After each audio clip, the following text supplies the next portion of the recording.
नमस्कार दोस्तों, आप सुन रहे हैं पिंटू कहानियाँ। ये कहानी पूर्णतः काल्पनिक है और केवल मनोरंजन उद्देश्य से बनाई गई है। इसमें वर्णित पात्र, स्थान, घटनाएं और तांत्रिक क्रियाएं वास्तविकता से कोई संबंध नहीं रखती। काली रात और तांत्रिक का अंत की कहानी शुरू कर रहा हूँ। यह कहानी रहस्य, भय और एक शक्तिशाली तांत्रिक की भयानक विद्या से जुड़ी है। इस गांव में तांत्रिक भैरवनाथ की मर्जी के बिना पत्ता भी नहीं हिलता था, और जो उसकी बात नहीं मानता उसका शरीर अगली सुबह पेड़ पर उल्टा लटका मिलता था। राजस्थान और मध्य प्रदेश की सीमा पर बसा एक छोटा सा गांव, काली पहाड़ी, नाम जितना काला, किस्मत उससे भी ज्यादा भयावह। इस गांव में सूरज ढलते ही सन्नाटा पसर जाता था। घरों के दरवाजे खुद ब खुद बंद हो जाते, दिए बुझा दिए जाते और खिड़कियों से पर्दे सरका दिए जाते। लोगों की जबान पर एक ही नाम था, भैरवनाथ। भैरवनाथ कोई आम तांत्रिक नहीं था। कहते हैं उसने शमशान में 18 सालों तक तंत्र साधना की थी, और उस साधना के अंत में उसने मृत्यु को भी वश में कर लिया था। उसे देखने वालों ने कहा था कि उसकी आंखों में आग जलती थी और उसकी जटाओं में सांप रहते थे। हर अमावस्या को वो गांव के बाहर जंगल में काली तंत्र क्रिया करता था। सालों तक किसी ने भी भैरवनाथ की शक्तियों को चुनौती नहीं दी, लेकिन जब गांव में बच्चों की रहस्यमयी मौतें होने लगीं तो लोग डरने लगे। हर अमावस्या के बाद किसी घर का बच्चा गायब हो जाता और अगले दिन उसकी जली हुई लाश शमशान की चिता पर पाई जाती। लोग कुछ बोलते नहीं थे, लेकिन सब समझते थे ये भैरवनाथ की बलि थी। वो कहता था, काली माँ को शांत रखना है, नहीं तो तुम सब मिट जाओगे। गांव का एक युवक था, वीर, साहसी और सवाल पूछने वाला। उसका छोटा भाई चीकू एक अमावस्या को लापता हो गया। उसकी माँ का रो रोकर बुरा हाल था, लेकिन वीर गुस्से में था। उसने गांव वालों से कहा, हम इस तांत्रिक से डरते क्यों हैं? वो कोई भगवान नहीं। अगर मेरा भाई नहीं मिला तो मैं खुद भैरवनाथ के अड्डे पर जाऊंगा। गांव वालों ने समझाया, धमकाया, लेकिन वीर की आंखों में आग थी। उसने एक पुरानी कुल्हाड़ी उठाई और निकल पड़ा शमशान के उस पुराने गुफा मंदिर की ओर जहां भैरवनाथ अपनी तंत्र विद्या करता था। अमावस्या की रात थी, पूरा आकाश काला था। वीर जैसे ही गुफा के अंदर घुसा तो उसे मंत्रों की गूंज सुनाई दी। अंदर भैरवनाथ खड़ा था, अपनी आंखें बंद किए, और उसके चारों ओर एक मांडल बना हुआ था जिसमें मानव खोपड़ियां, राख और लाल धागों की लकीरें थीं। भैरवनाथ ने अचानक आंखें खोलीं। तो तू आ ही गया वीर, तेरे जैसा एक और मूर्ख। उसकी आवाज बर्फ जैसी ठंडी और भयानक थी। वीर ने चिल्लाकर पूछा, मेरा भाई कहाँ है? भैरवनाथ हंसा, एक डरावनी हंसी जो गुफा में गूंजने लगी। वो अब मेरी शक्ति का हिस्सा है और तू भी बनेगा। लेकिन जैसे ही भैरवनाथ अपने तंत्र मंत्र की अंतिम प्रक्रिया करने ही वाला था, कुछ विचित्र हुआ। वीर ने कुल्हाड़ी उठाकर तांत्रिक की एक तांत्रिक रेखा को काट डाला, और वही गलती बन गई भैरवनाथ की मौत का कारण।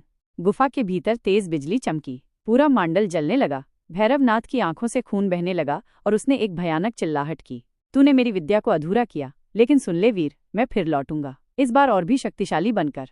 और उसकी देह राख में बदल गई। वीर बेहोश हो गया। जब उसकी आंखें खुलीं तो वो गांव में अपने घर पर था। गांव वालों ने उसे बचाया था, पर गुफा में जो हुआ था उसे किसी ने नहीं देखा।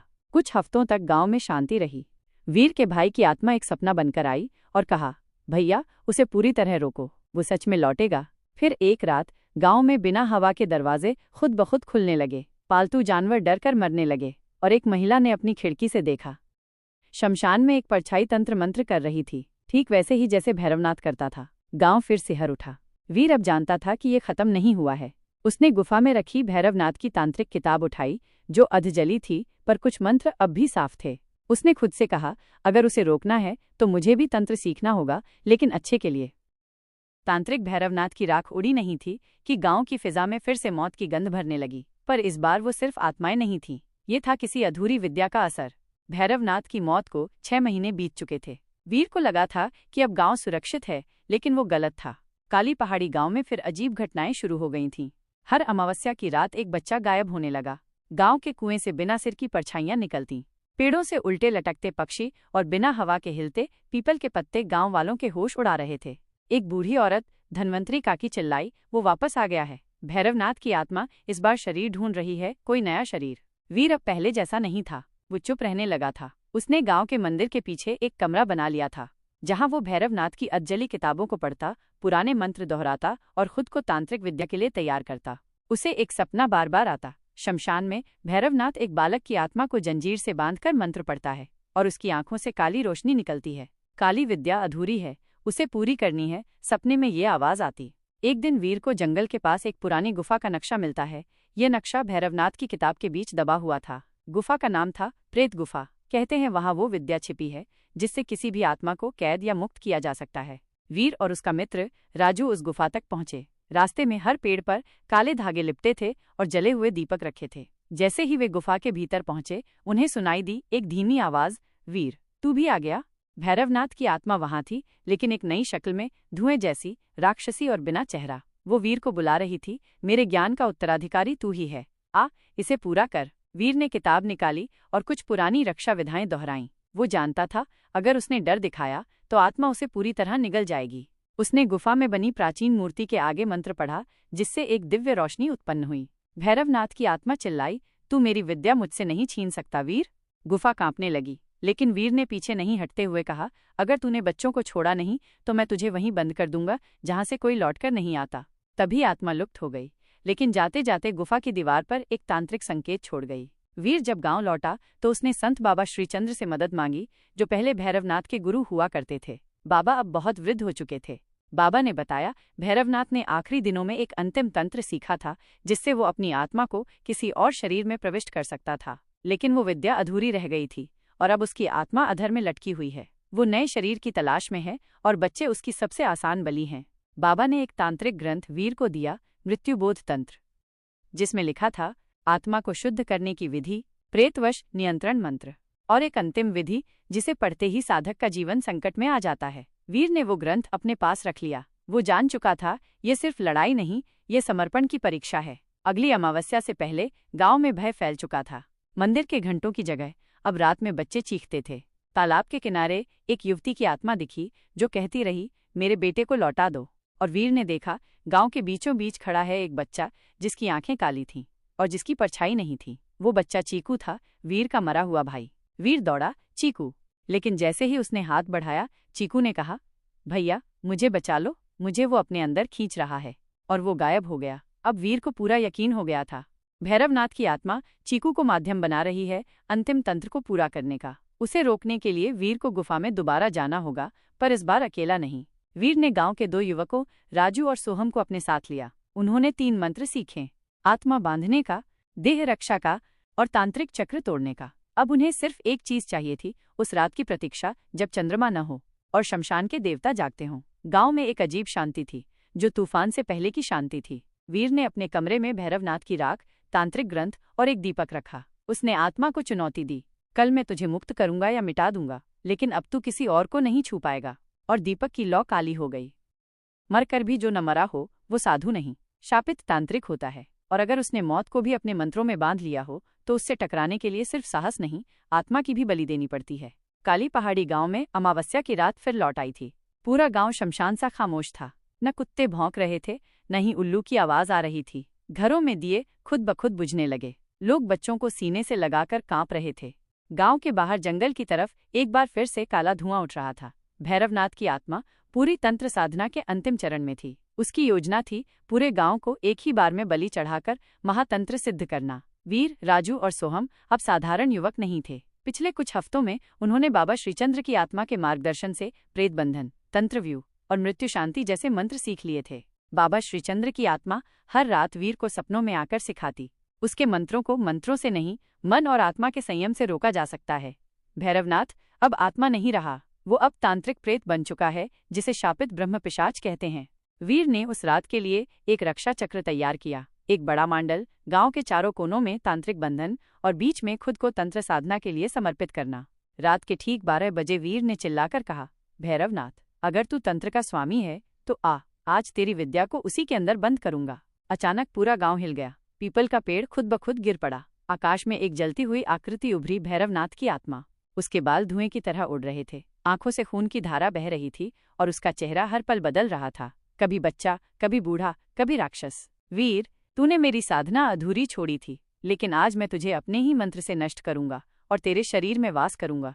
भैरवनाथ की आत्मा ने गांव को चारों ओर से घेर लिया। बच्चों की आंखें नीली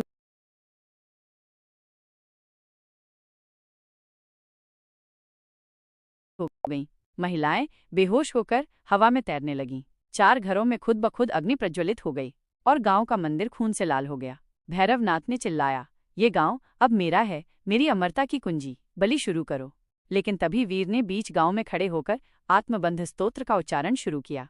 राजू और सोहम ने गांव की सीमाओं पर बने यंत्रों को सक्रिय किया। अब शुरू हुआ तंत्र युद्ध।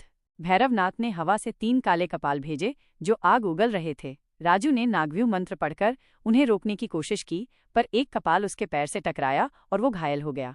वीर ने अपनी हथेली काटी और रक्त से मृत्यु चक्र पूरा किया। ओम क्रों क्रीं काल भैरवाय नमः। ये मंत्र जैसे ही पढ़ा गया, पूरे गांव की जमीन कांप गई। भैरवनाथ की आत्मा चिल्लाई, किसने तुझे ये दिया? ये तो सिर्फ मेरे गुरु को ज्ञात था। और तभी एक दिव्य रोशनी आकाश से गिरी। बाबा श्रीचंद्र की आत्मा प्रकट हुई। भैरवनाथ, तेरी विद्या तुझे श्राप बनाकर खा चुकी है। तेरे शिष्य अब तुझे मुक्त करने नहीं, नष्ट करने आए हैं। बाबा श्रीचंद्र की आत्मा ने वीर को प्राचीन मृत्युबंध तंत्र सिखाया। एक ऐसा तंत्र जिसमें साधक को खुद को आत्मा की ऊर्जा के साथ जोड़ना होता है और अपनी आत्मा देकर प्रेत को बंधन में डालना होता है। वीर ने अपनी आंखें बंद की, मंत्र पढ़ना शुरू किया। आम ह्रीम बंधनाय आत्मरक्षाय स्वाहा। भैरवनाथ अब विकराल रूप में सामने था। उसने गांव के सभी बच्चों को हवा में उठा लिया, बलि के लिए तैयार। वीर दौड़ा और अपने सीने में तंत्र का पवित्र खंजर भोंक दिया। उसका रक्त तंत्र मंडल पर गिरा और आग की लपटें उठीं। भैरवनाथ की आत्मा चिल्लाई, नहीं, ये बलिदान नहीं, ये तो बंधन है।